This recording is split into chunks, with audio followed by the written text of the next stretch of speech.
Hi guys, welcome to the Selvan show. இன்றைக்கி என்ன நம்ம டாபிக் பார்க்க போகிறோம்னா த ஸ்டாக் மார்க்கெட். ஏன் இப்போ இந்த டாபிக் பார்க்குறோன்னா, ரீசெண்டாக ஒரு நியூஸ் கேள்விப்பட்டேன். ஆல்மோஸ்ட் ஜூன் 30 கிட்ட எனக்கு இன்ஸ்டா ஆர் ஷார்ட்ஸ், யூடியூப் ஷார்ட்ஸில் தான் பார்த்தேன். தர்மபுரியை சேர்ந்த சந்தோஷங்கிற ஒருத்தவர் அவர் ஒய்ஃபை கொண்டுட்டு அவரோட 12 to 14 வயசு மகளை கொண்டுட்டு அவரும் போய் ராலியில் அடிபட்டு சாகிறார். எதுக்கு சாகிறாருன்னா, ஸ்டாக் மார்க்கெட்டில் இன்வெஸ்ட் பண்ணி லாஸ் பண்ணிட்டார். அப்புறம் யார் யாருக்கு எவ்வளோ கொடுக்கணும், ஒய்ஃப் அக்கௌண்ட்டில் இவ்வளோ பணம் இருக்குது, இதை அவங்களுக்கு கொடுத்துருங்க அப்படின்ட்டு வாக்குமூலம் கொடுக்குறாரு வீடியோவில். நெக்ஸ்ட்டு அவங்க அம்மாவையும் கொல்ல ட்ரை பண்ணாங்க, ஆனால் மனசு வரல அப்படின்னு விட்டார். இது எப்படி கொண்டிருக்கிறாருன்னா, அவங்க ஒய்ஃபை கழுத்தை நெரிச்சு கொண்டுட்டாரு.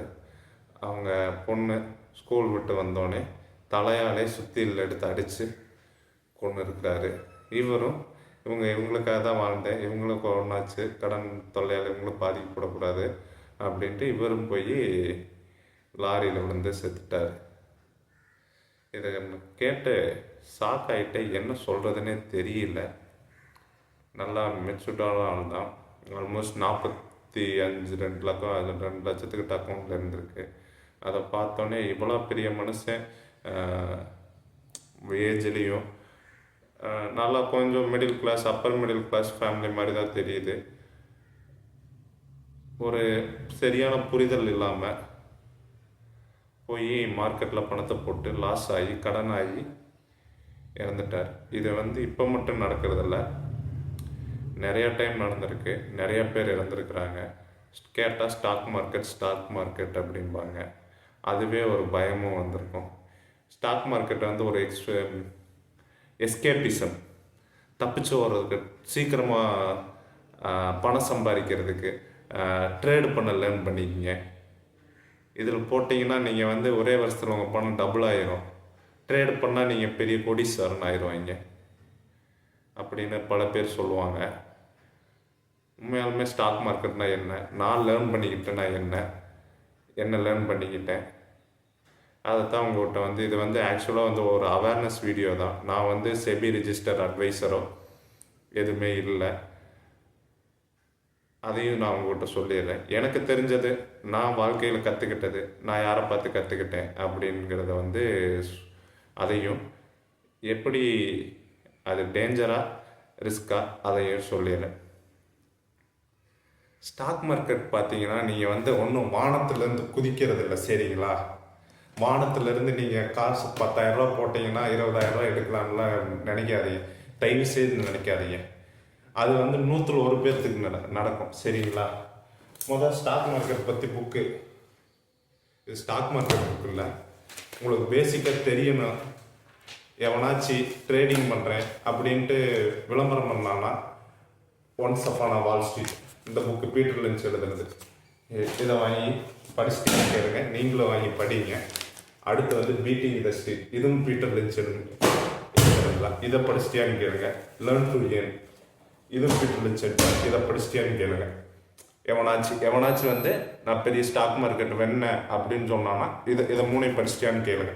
சரி, அதையெல்லாம் 3 படிச்சிட்டியா அப்படின்னு கேட்டால் அடுத்து one and only the intelligent investor, பெரிய பில்லியனர் இன்வெஸ்டர் வாரன் பஃபட்டோட டீச்சர் யார் இல்லைன்னா பெஞ்சமின் கிரஹாம். இதை இது நானே முழுசாக படிக்கலைங்க, காவாசி தான் லைட்டாக தான் படித்தேன். இதை படிச்சிட்டியான்னு கேளுங்க. அதுக்கப்புறம் அவனுக்கு பீட்டர் லிஞ்ச் யாருன்னு தெரியுமான்னு கேளுங்க. அப்புறம் அப்படி இல்லைனாலும் ஆனந்த் சீனிவாசன் வீடியோனாச்சு பாருங்கள், உங்களுக்கு அந்த மார்க்கெட்னா என்னன்னு தெரிஞ்சுக்கணும். பணம் வானத்தில் இருந்தாலும் கொட்டாது ஸ்டாக் மார்க்கெட்டில் போட்டால், சரிங்களா? உங்களுக்கு ஏதோ குருட்டு லக்கு இருந்துச்சுன்னா, ஏதோ நீங்கள் குருட்டாம்பாக்கில் போட்டது ஏன்னா டபுள் ஆகலாம். ஆனால் நீங்கள் மொத்த காசையும் போட்டிங்கன்னா உங்களுக்கு லாஸ் ஆகிடும்,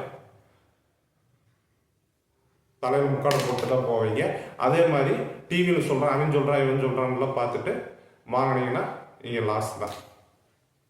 எனக்கு எப்படி தெரியும் அப்படின்னு கேட்டிங்கன்னா, நானும் உங்களை எல்லாத்த மாதிரியும் தான் 12th முடிச்சுட்டு காலேஜ் முடிச்சுட்டு கொஞ்ச நாள் வேலை இல்லாமல் இருந்தேன். அப்போ வந்து ஸ்டாக் மார்க்கெட்னா ட்ரேடிங் பண்ணால் பெரிய ஆளாக இல்லாமல் அது பண்ணால் பெரிய ஆளாக எல்லாரும் ஆப்ஷன் பார்த்துருப்போம். நீங்களும் பார்த்துருப்பீங்க. யார் யார் பார்த்துருக்கீங்க ஒழுங்காக சொல்லிடுங்க, கமெண்ட்லேயும் போட்டுருங்க. என்ன ஸ்டாக் மார்க்கெட் அப்படின்னு கேட்டிங்கன்னா, இது எப்போ ஆரம்பித்தாங்கன்னா 1792 சம்திங்கில் நெதர்லாண்டில் ஆரம்பிக்கிறாங்க. ஆரம்பித்து அது எதுக்குன்னா, ஒரு கம்பெனி, நான் முடிஞ்ச அளவுக்கு ஷார்ட் ஃபார்மில் சொல்கிறேன், ஒரு கம்பெனி இருக்குது. கம்பெனியில் வந்து நீங்கள் உங்கள் முதலீடு வந்து நீங்கள் 10 ரூபா போட்டு ஆரம்பிக்கிறீங்க, அதை வந்து 100 ரூபா வரைக்கும் கொண்டு வரீங்க. இப்போ வந்து நீ வந்து 1000 ரூபாயை மாற்றணும், அதுக்கு வந்து பணம் வேணும். அந்த 100 ரூபா மதிப்புள்ள கம்பெனியை 25% வந்து 25 ரூபா மதிப்புள்ள கம்பெனியை நீங்கள் வந்து ஒரு அந்த 25 பீஸை வந்து விற்கணும்னு நினைக்கிறீங்க. 100 ரூபாங்கிற இதை வந்து அதை வந்து நீங்கள் வந்து ஒரு 250 ரூபா இன்ட்டு 25 கொடுக்குறீங்க. அப்போ வந்து எவ்வளோ? 10ன்னா 2500, 5000, 10000 ரூபா. இப்போ வந்து என்ன ஆயிடுச்சு, 100 ரூபா உள்ள கம்பெனி வந்து 10000 ரூபா உங்களுக்கு வந்து அந்த 25 பீஸை வந்து மக்களுக்கு கொடுக்குறீங்க. அதை வந்து அப்ளை பண்ணி வாங்குறாங்க. வேல்யூவேஷன் எவ்வளோ போடுறீங்க? ஒரு ஷேர் 250 ரூபா. 25 ஷேர் வந்து பார்த்தீங்கன்னா ஆல்மோஸ்ட் 10 2500 ரூபா, 5000 ரூபா, 7500 ரூபா. 7500 ரூபா. இப்போ வந்து அந்த 100 மடங்கு கால்குலேட் பண்ணிங்கன்னா ஆல்மோஸ்ட் 7500 இன்ட்டு 4 போட்டிங்கன்னா 4னா 14, 2800, 3500 ரூபா சம்திங். இப்போ வந்து 100 ரூபா கம்பெனியை 3500 ரூபாயா மாற்றிட்டீங்க. இப்போ வந்து நான் அந்த 7500 ரூபா வாங்கினேன் இல்லைங்களா, அதை நான் என்ன சொல்லி உங்கள்கிட்ட வாங்குறேன்னா, என்னோட ஷேரை 25% நான் ஒன்று இன்வெஸ்ட் பண்ணி க்ரோ பண்ணி நான் விற்கிறதுலையெல்லாம் டிவிடெண்ட் தருவேன். அந்த லாபத்தை வந்து எல்லா ஷேர் ஹோல்டர்ஸ்க்கு பிரித்து தருவேன். எனக்கு வந்து 75% நான் ஹோல்டரு, 25% உங்களுக்கு வித்தன் இல்லைங்களா, அதை வந்து திருப்பி உங்கள்கிட்டயே டிவிடெண்டாக கொடுப்பேன், இல்லை கம்பெனி வளர்ப்புன்னு சொல்கிறது. அதான் ஷேர் மார்க்கெட்டு. இதிலிருந்து இது வந்து இன்வெஸ்டிங் என்னன்னா, நீங்கள் ஒரு ஷேரை வாங்கி ஒரு வருஷத்துக்கு மேலே வச்சா தான் லாங் டேர்ம் இன்வெஸ்ட்மெண்ட்டு. அதை நீங்கள் உடனே ஒரே நாளில் வாங்கி ஒரே நாளில் விற்றீங்கன்னா அது இன்ட்ராடே ட்ரேடிங். சரிங்களா? இன்வெஸ்டிங் கூட பரவாயில்ல, ஆனால் இன்ட்ராடேடிங் பண்ணீங்கன்னா ஹை ஃப்ரீக்வன்சி. நீங்கள் வந்து ஒரே நாள் ட்ரேடிங்னா என்னென்னா, நீங்கள் வந்து எப்படின்னா ஒரே நாளில் லூஸ் பண்ணுறது அப் பண்ணுறது, அந்த ஃப்ளக்சுவேஷன் நடக்கும். நிறையா பேர் வாங்குறாங்க விற்கிறாங்க அப்படின்னா எல்லாமே சப்ளை அண்ட் டிமாண்ட் தான். சரிங்களா? ஒரு பொருள் வந்து மார்க்கெட்டில் நிறையா கிடைக்குதுன்னா ரேட்டு கம்மியாகும். சரிங்களா? இப்போ வந்து கிடைக்கல, உங்களுக்கு மார்க்கெட்லேயே 10 கிலோ தக்காளி தான் இருக்குது, ஆனால் 100 பேர் வந்து 1 கிலோ தக்காளி கேட்குறாங்க. அப்போ வந்து யார் காசு அதிகமாக வச்சுருக்காங்களோ அவங்களுக்கு தான் கொடுப்பாங்க. அதனால தான் ப்ரைஸ் ஏறுது. இப்போ வந்து மார்க்கெட்டில் 100 கிலோ தக்காளி இருக்குது, வாங்குறது 10 பேர் தான் வாங்குறாங்க அப்படின்னா வேல்யூ ஏறும், இதில் வேல்யூ இறங்கும். இதுதான் மேட்ரு. அது தெரியாமல் நிறைய பேர் ஃபியூச்சர் அண்ட் ஆப்ஷன் எப்படின்னா, ஃபியூச்சரில் இறங்கும் அதுக்கு வந்து இவ்வளோ வேல்யூ, ஃப்யூச்சரில் ஏறும் அதுக்கு வந்து இவ்வளோ வேல்யூன்னு இல்லாத ஒன்றை வந்து கிரியேட் பண்ணி ஃப்யூச்சர் மார்க்கெட்டை வந்து ப்ரிடிக்ட் பண்ணி ஹெட்ஜ் பண்ணுவாங்க. ஹெட்ஜ் ஃபண்ட்ஸ் எல்லாம் அதுக்கு தான் future and option. Future and option மாதிரி ஃபாஸ்ட்டாக காசை எழக்கூடிய வேறு ஆப்ஷனே இல்லை. நீங்கள் அதனால மக்களுக்கு என்ன சொல்கிறேன்னா, தயவுசெய்து இதெல்லாம் தெரியல, அதுக்கு வயிறு இல்லை அப்படின்னா, இந்த பீட்டர் லிஞ்ச் சொல்லியிருப்பார், உங்கள்கிட்ட ஸ்டொமக் இல்லை அப்படின்னா ஸ்டாக் மார்க்கெட்டுக்கே வராதிங்க. சரிங்களா? அப்படி வந்தாலும் நீங்கள் ரொம்ப பணம் சம்பாதிக்கணும்னு நினச்சிக்கிட்டு மட்டும் தயவு செய்து வந்துடாதீங்க. 10 ரூபா போடுறீங்கன்னா உங்கள் கையில் இல்லாத பணத்தை போடுங்க. அந்த டீ குடிக்கிற, இப்போ ஆனந்த் சீனிவாசன் முக்கால்வாசி லேர்ன் பண்ணேன், அவர் அழகாக சொல்லுவார், உங்கள் டீ செலவு, சாப்பாடு செலவு டெய்லி செலவு பண்ணுறீங்க இல்லைங்களா, அதை அப்படி கொஞ்சம் கொஞ்சமாக போடுங்க. மிடில் கிளாஸுக்கு போட்டால் நீங்கள் வந்து இப்போ இன்றைக்கி ஒரு 100 ரூபா சாப்பிட்றீங்க, அதை வந்து நீங்கள் மார்க்கெட்டில் போடுறீங்க, இல்லை வந்து ஒரு ஸ்நாக்ஸ் சாப்பிட்றீங்க, கடையில் போனால் ஸ்நாக்ஸ் சாப்பிட்டா 100 ரூபா, அதை வந்து மார்க்கெட்டு ஒரு நாளைக்கு 100 ரூபானா ஒரு மாதத்துக்கு 3000 ரூபா, அதை மார்க்கெட்டில் போட்டிங்கன்னா அது உங்களுக்கு லாஸ் ஆனாலும் போச்சு அப்படின்னு தான் தோணும். அப்படி லாஸ் ஆகலை அப்படின்னா ஓகே பரவாயில்ல, இதுதான் சிறு சேமிப்பு மாதிரி போட்டிங்கன்னா தப்பிச்சுக்குவீங்க. சரி, அதே மாதிரி ஒரு கம்பெனி வாங்குறதுக்குன்னு வந்து இவ்வளோ ப்ரொசீஜர் இருக்குது. இந்த கம்பெனி வந்து நல்ல கம்பெனியா, இது வந்து அதுவும் ஒரு பிஸ்னஸ் தான். சரிங்களா? அது வானத்துலேருந்து கொட்டாது. சரிங்களா? அது நல்ல கம்பெனியா, எவ்வளோ வருமானம் வருது, எவ்வளோ வருஷலி ஏர்னிங் பண்ணுது, கடன் இருக்கா, கடன் ஆகி திவாலான இப்போ அம்பானியோட தம்பி முகேஷ் அம்பானியோட தம்பி அனில் அம்பானி கடன் ஆகி திவாலி, அந்த ஷேரில் போட்டவங்க எல்லாரும் நாம தான் போட்டு போனாங்க சரிங்களா. அந்த மாதிரி கடன் இருக்கா அப்பப்போ நீங்கள் வந்து ஸ்டேட்டஸை வந்து வாட்ச் பண்ணிக்கணும் சரிங்களா. அதே மாதிரி நியூஸ், இப்போ ட்ரம்ப் வந்து திடீர்னு வந்து போர் அறிவிப்பார், அப்போ வந்து எல்லா ஸ்டாக்கு கீழே விடுவோம், திடீர்னு வந்து இது பண்ணுவார், அதுக்கெல்லாம் நீங்கள் வந்து ரியாக்ட் பண்ணக்கூடாது. அதை ரியாக்ட் பண்ணி 10% மார்க்கெட் விழுந்துருச்சு, அதுக்கு முன்னாடி வந்து வாங்கினா ஒரே நாளில் 10% அங்கே தான் நீங்கள் இப்போ பணம் இழக்கிறீங்க. இது வந்து கேம்லிங்காக நினச்சி ஆடினீங்கன்னா உங்கள் டோட்டல் நெட் ஒர்த்தும் காலி ஆயிரும். நீங்கள் வந்து அடிக்ட் ஆகி இன்னும் போட்டு ஒரே நாள் எடுக்கணும் அப்படின்னு சொல்லி நீங்கள் லூஸ் பண்ணிடுவீங்க சரிங்களா. நான் படப்படன்னு பேசிக்கிட்டு இருக்கிறேன்.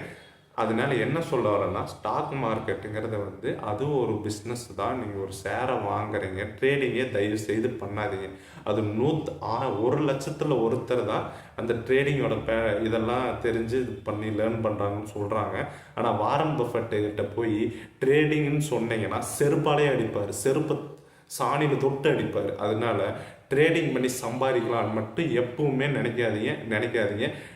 ட்ரேடிங் பண்ணி பெரிய ஆளாகுங்க அப்படின்னு சொல்கிறத விட ட்ரேடிங் பண்ணாதீங்க. 10 ரூபா சம்பாதிச்சாலும் நீங்கள் உங்களுக்கு 100 ரூபா கிடைக்கிற மாதிரி இருக்கும், ஆனால் 1000 ரூபா இழப்பீங்க. ஒரு லிமிட்டில் போச்சுன்னா இப்போ 100 ரூபா சம்பாதிக்கிறீங்க, 1000 ரூபா இழக்கிறீங்க. அந்த 1000 ரூபா விட்டு பிடிக்கிறதுக்குன்னு போட்டிங்கன்னா போய்கிட்டே இருக்கும். அதை வந்து அப்ரூவ்டாக கட் பண்ணி போடுங்க சரிங்களா. இன்வெஸ்டிங்கை முதல்ல லேர்ன் பண்ணிக்கங்க சரிங்களா. ஒரு கம்பெனி, அது என்ன கம்பெனி, என்ன பண்ணுறாங்க, வருஷத்துலேயே எவ்வளோ ஏர்னிங் பண்ணுறாங்க, எவ்வளோ பெர்சன்டேஜில் க்ரோத் ஆகுது, அவங்களுக்கு கடன் இருக்கா, அவங்க கடனை வந்து எத்தனை வருஷத்தில் அடைக்க முடியும், அந்த மாதிரியெல்லாம் லேர்ன் பண்ணுங்கள். இந்த புக்கையெல்லாம் வாங்கி படிங்க. அதுக்கப்புறம் வந்து மார்க்கெட்டில் போங்க. எவ்வளாச்சி சொல்லி நீங்கள் ஒரு 10,000 போடுங்க, நான் பணத்தை டபுள் ஆகி கேட்குறேன், 10,000 20,000 போடுங்க அப்படின்னு நீங்களாக அக்கௌண்ட் போட்டு ஓப்பன் பண்ணாதீங்க சரிங்களா. போட்டிங்கன்னா பயங்கரமாக மாட்டிக்குவீங்க. இல்லாதக்கு ஒன்று ஆசைப்பட்டு இருக்கிறதே இழந்துடுவீங்க. நீங்கள் போட்டால் 10 லட்சம் எடுக்கலாம்னு நினச்சி இருக்கிற 1 லட்சம் போயிடுச்சுன்னா அப்புறம் அந்த மாதிரி சுச்சுவேஷன், சூசைடு, எக்ஸ்ட்ரீம் அந்த இதுக்கு தான் நீங்கள் தள்ளப்படுவீங்க. ப்ராப்பராக லேர்ன் பண்ணுங்கள். அந்த காஃபி கேன் இன்வெஸ்டிங், அந்த ஆனந்த் சீனிவாசன் வீடியோவில் தயவு செய்து பாருங்கள். ஃபஸ்ட்லேருந்து பாருங்கள், பழைய வீடியோவிலேருந்து பாருங்கள். அவர் கண்டா அப்படி திட்டுவார் ட்ரேடிங் பண்ணுவேன். ட்ரேடிங் தயவு செய்து பண்ணாதீங்க. இந்தியாவுக்கு நமக்கும் அதுக்கும் செட் ஆகாது. அது ஃபியூச்சர் ஆப்ஷன் பக்கத்துலேயே போயிடாதீங்க. நான் கூட ஃபியூச்சர் ஆப்ஷன் போய் கூட லேர்ன் பண்ணி கூட பண்ணிக்கலாம் அப்படின்னா அது வந்து இருக்கிறதுலையே இந்திய மக்களை வந்து கூமட்டையாக்குற வேல்யூ. இன்ஸ்டியூஷன் ட்ரேடிங் கம்ப்யூட்டரை வச்சு இந்தியாக்காரங்க நிறைய இழிச்சவங்க இருக்கிறாங்க. அவங்க ஃபியூச்சர் அண்ட் ஆப்ஷனில் போட்டால் டக்குன்னு பணம் எடுத்துடலாம் அப்படின்ட்டு போடுவாங்க. நம்ம சுருட்டிக்கிட்டு ஓடி ஒரு செகண்ட் சுருட்டி அந்த ஒருத்தர் கம்பெனிக்காரன் வந்து ரீசெண்டாக அந்த கூட ஃபைன் கூட 5,000 ரூபா கோடி கட்டிட்டு மறுபடியும் ட்ரேடிங்கில் ஆடுறான். அப்போ வந்து யார் இழிச்சவாங்க? இந்திய மக்கள் தான் இழிச்சவாங்க. ட்ரேடிங் வந்து இந்தியாக்காரங்க யாருமே பண்ணாதீங்க. இது வந்து நான் வந்து செபி ரெஜிஸ்டர் அட்வைஸ் இல்லை, என்னோட பர்சனல் அட்வைஸு. அதனால வந்து ட்ரேடிங் யாரும் பண்ணாதீங்க. இன்வெஸ்டிங்னா என்னன்னு கற்றுக்குங்க. அதே மாதிரி உங்கள் அர்ஜென்ட்டாக அவசர தேவைக்கான பணத்தை வந்து அதே மாதிரி மார்க்கெட்டில் போடாதீங்க. இது நான் சொல்லலை, இந்த பீட்டர் லிஞ்ச், வாரன் பஃபெட்டு, நம்ம ஆனந்த் ஸ்ரீனிவாசன் இவங்கெல்லாம் சொன்னதை வச்சு சொல்கிறேன். நானும் அனுபவப்பட்டிருக்கிறேன். இப்போ ஒரு ஸ்டாக் வந்து திடீர்னு ஒரு நல்ல கம்பெனியாக இருக்கும், ஏதாச்சும் 10% வந்து விழுந்துடும். ஏதாச்சும் நியூஸு, இப்போ ட்ரம்ப் வந்து திடீர்னு இந்தியன் பார்மா கம்பெனியெல்லாம் பேன் பண்ணுறேன் அப்படின்னு. ஆனால் அந்த கம்பெனி நல்ல கம்பெனி தான், வருமானம் எடுக்கிற கம்பெனி தான். ஆனால் 10% விழுந்துடும். நீங்கள் வாங்கினது 1,00,000 ரூபாய்க்கு வாங்குவீங்க, 10% விழுந்துச்சுன்னா 90,000 ரூபா இருக்கும். நீங்கள் இப்போ விற்றீங்கன்னா 90,000 ரூபா லாஸ். இது வந்து மாடு வாங்குற மாதிரி தான் சரிங்களா. ஒரு மாடு சந்தைக்கு போய் வாங்குறீங்க, நல்லா 20 லிட்டர் பால் கறக்குது. இங்கே வந்து பார்த்தா 15 லிட்டர் தான் பால் கறக்குது. சரி விற்று போடலாம், நம்மளுக்கு லாஸ் தானே அப்படின்ட்டு விற்றீங்கன்னா அவன் வந்து கறந்து பார்த்துட்டு நீங்கள் வந்து 1,00,000 ரூபாய்க்கு வாங்கினதை ஒத்து வராதுங்க, நான் 90,000 ரூபா கொடுக்குறேன், கொடுத்தா கொடு, இல்லைன்னா போவேன். சரி வேறு ஆப்ஷன் இல்லை, சரி கொஞ்ச நேரம் பேசி பார்ப்பீங்க, அப்புறம் 90,000 ரூபாய்க்கே கொடுத்துருவீங்க. அப்புறம் கூட்டி கழிச்சு பார்த்தா வண்டி வாடகைலாம் பார்த்தீங்கன்னா நீங்கள் வந்து 1,10,000 ரூபா செலவு பண்ணியிருப்பீங்க. இப்போ செலவு பண்ணது 90,000, உங்களுக்கு 20,000 ரூபா லாஸ். இதே கணக்கு தான் ஸ்டாக் மார்க்கெட்டு சரிங்களா. சின்ன காய்கறி வாங்குறதுலேருந்து வாங்குறது விற்கிறது பேசிக் தான். ஸ்டாக் மார்க்கெட்டுக்கு பேசிக் இது தான். நல்ல கம்பெனி, நல்ல மாடு, பால் கறக்கிற மாடுனா நீங்கள் 1,00,000 ரூபாய்க்கு வாங்கி இத்தனை வருஷத்தில் பால் கறந்தா ஒரு நாளைக்கு வந்து 2,000 ரூபாய்க்கு பால் கறக்குது அப்படின்னா அப்போ வந்து 10 நாளைக்கு 20,000. 1 மாதத்துக்கு 60,000 ரூபா சம்பாதிக்குது. நீங்கள் 2 மாதத்துல நீங்கள் போட்ட காசை எடுத்துருவீங்க. அப்புறம் வந்து தீனி இதெல்லாம் இருக்குது. அப்போ வந்து ஒரு 6 மாதம் ஆகுது. இப்போ வந்து மாடு வந்து பால் சரியாக தள்ள, நீங்கள் சரியாக பார்க்காம சீக்கிரம் வந்த மாடு, நோய் வந்த மாடை வாங்கிட்டு வந்து 20 லிட்டர் கறக்கும், நான் 6 மாதத்துல நான் போட்ட காசு எடுத்துருவேன் அப்படின்ட்டு கறந்து பார்த்தீங்கன்னா எதுவும் கிடைக்காது. உங்கள் பணமும் கிடைக்காது, உங்கள் பணமும் போயிடும். இது வந்து மாடு வியாபாரம் மாதிரி தான். நல்ல மாடா கெட்ட மாடா எவ்வளோ பால் கறக்கும் அதெல்லாம் நீங்கள் பார்த்து தான் வாங்கணும். பார்க்காம வாங்கிட்டு அதே மாதிரி தான் ஸ்டாக். பார்க்காம வாங்கினீங்கன்னா உங்கள் அமௌண்ட்டு காலி, கோவிந்தா.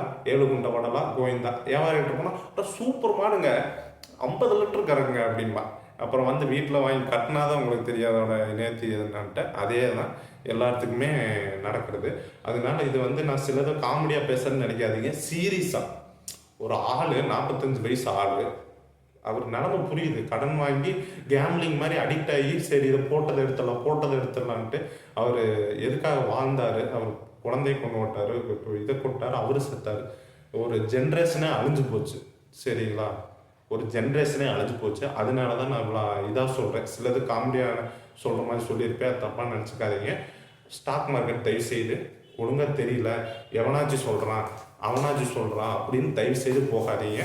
சிலர் நல்ல கைட்ஸ் எல்லாம் இருக்கிறாங்க. ஆனந்த் சீனிவாசன் எனக்கு தெரிஞ்சவருக்கு நல்லதாக சொல்கிறாரு.